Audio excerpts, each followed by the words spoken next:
70 models, both agreeing today. If we can, we'd like to see it move out. This again, like Matthew, which still caused major damage. Flagler Beach had a major damage, A1A, flooding up in Jacksonville, historic flooding in the Carolinas. This is the best case scenario. Unfortunately, it doesn't look like that really is going to be the case, Anderson.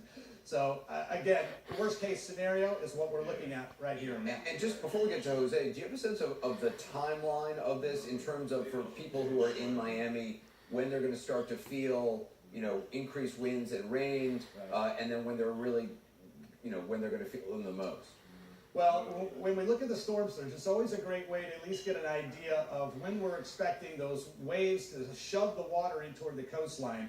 And right now for Miami, it's 5 to 10 feet. But if you get in closer, we can kind of get more of a timeline as far as Friday night should be off the coast of Cuba. We're expecting on Saturday that turn northward.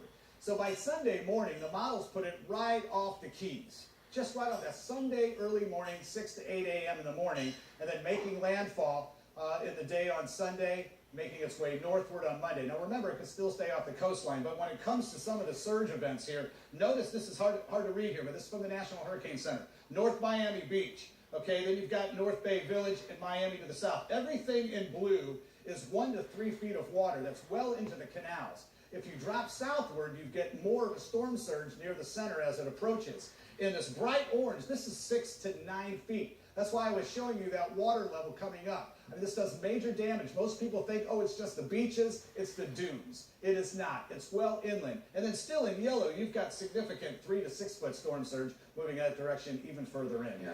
All right. And then Jose behind Tom Sater. Thanks. We'll be checking back with Tom throughout this hour, as well as with Ed Rappaport of the National Hurricane Center shortly as new information comes in. Right now, as you heard, Turks and Caicos getting the worst of it. Heather Beaton, her